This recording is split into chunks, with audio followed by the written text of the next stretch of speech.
L'Ajuntament de Miramar ha finalitzat les obres de remodelació del carrer Tamarits. Les obres han suposat la millora integral d'este carrer i, tal com estava previst, han acabat abans de les vacances de Setmana Santa. Les obres han consistit en la renovació del clavegram tant del carrer Tamarits com del carrer de la Torre, així com en la construcció d'una nova xarxa d'evacuació d'aigües pluvials en eixa zona. Per altre costat, també s'han renovat les tuberies d'abastiment d'aigua potable i s'ha instal·lat nou enllumenat públic, de baix consum i equipat amb làmperes de LED.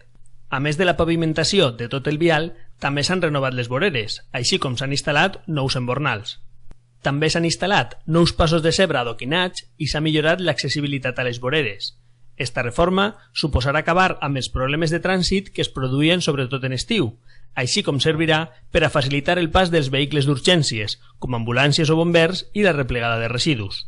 Estes obres han sigut finançades conjuntament per la Diputació de València i l'Ajuntament de Miramar i han suposat una inversió de 250.000 euros.